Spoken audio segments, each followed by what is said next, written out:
students have been working on a big project idea around the fact that when we have kids in nature, we can actually have a big impact in a negative way, and so we want to be able to address that. In fact, we at the high school have a wetland that is not managed, and we want to be able to find a way for us to minimize the impact that students have while being able to still study and learn the important aspects of our local wetlands. So the students have these solutions, and we are at Hayworth. We're going to have an opportunity to present our solutions to a public audience and to a panel of local experts and people who are really interested in what these students have to say. And in the process, they learn all the content for math and science and also solve a local problem along the way.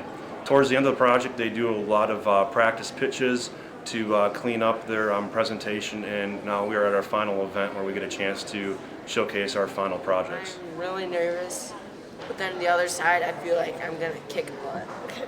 I feel extremely nervous and I'm going to pass out when I'm on stage. I feel like I'm going to break something expensive. You will. You probably are. Nervous. A lot. We're going to put an observation deck out in the prairie so that people don't walk on the paths. Our group is going to try to do a volunteer system to help clean around our wetlands. And our group, we're going to make a dock and a pathway that's elevated so it can save the soil from being compacted and killing plants. This is a really unique program that we were privileged to partner with Hamilton Community Schools on.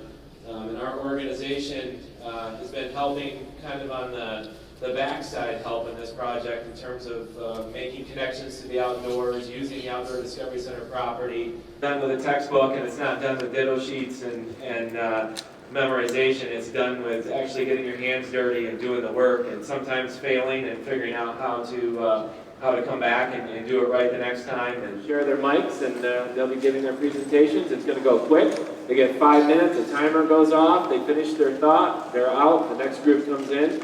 I think we have 13 of these that are going to go, and then there'll be time for you to talk and meet the kids and see them at the end. So.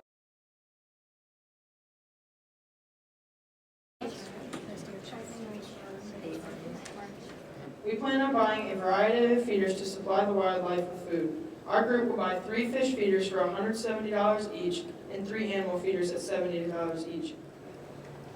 You guys tell me what kind of invasive species you're concerned about here that you'd want to burn?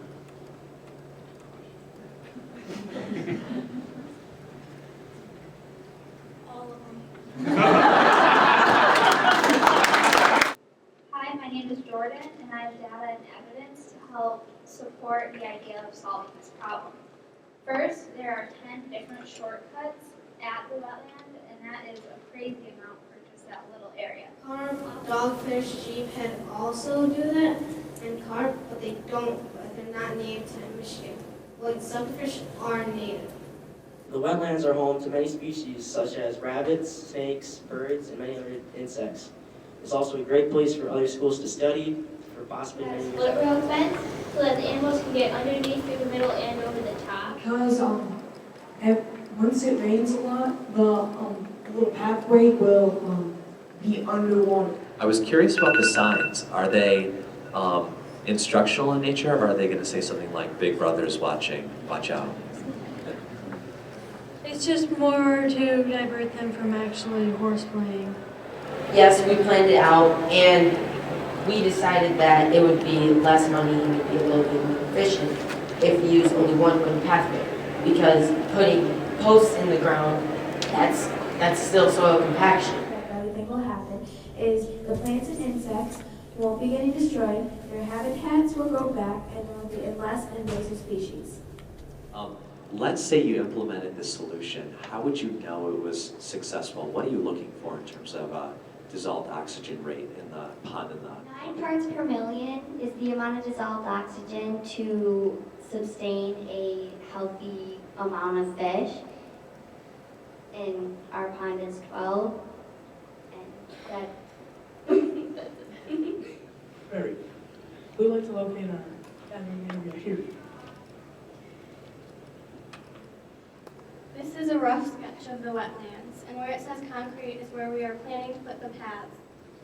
We are still working on developing a volunteer program and trying to make the volunteer job fun so people actually want to volunteer. Wetland boardwalks are needed because they will provide safe access, protecting the native wetland vegetation while keeping visitors safe and dry.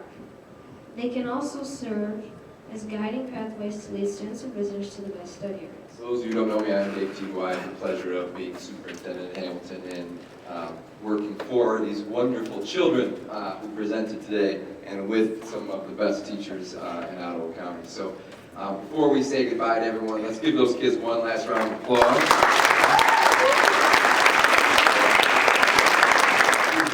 These are your students, your children, applying what they've learned over the last 3 weeks. And as a superintendent, as someone who eats and breathes education, to see what these kids can do after 3 weeks is amazingly inspiring to me, and I can only imagine where these two wonderful teachers will take them throughout the rest of the year. So we appreciate, and I'm going to say thank you to those parents in the room. I appreciate all of you for taking a chance and putting your kids into a learning environment that isn't cinder blocks, and it isn't a traditional schoolroom, and trusting us and trusting them to do the really great things that you saw today.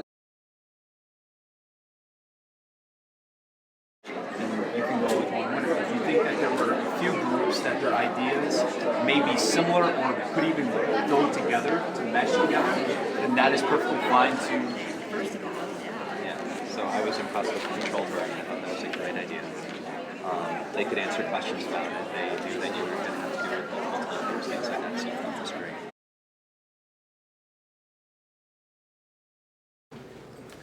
Thank you. I'm so impressed because as someone who does this every day, it is still hard. It's still hard to field questions when you don't know what to expect. So we wanted to say that you had excellent presentation skills, well organized, and amazing creative solutions, and you fielded those questions with ease. And you also said, I don't know when you didn't know, which is a great lesson in life. Okay, so you're all done now. Tell me about the relief you're feeling. Like I just lost 20 pounds because it was very stressful. How long have you been working on this project? About 3 weeks. Tell me how you think it went. I think it went well, and we hit it.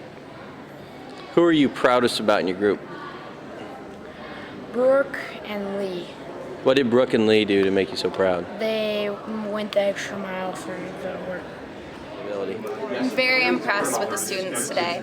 Their presentation skills, the different types of ideas that they brought to the table. I'm very impressed with how they answered questions and could think on their feet. And I was really excited to see the passion that they had for restoring the wetlands, and then they really cared about it. Well, one of the things that you think about in the professional world is that every day you have to be on, you have to have an answer, and if you don't have an answer, you need to say you don't know. Presenting in front of others is a huge skill that we need to instill in younger children today. And what I saw today was those kids refining that skill, practicing it. It was very impressive.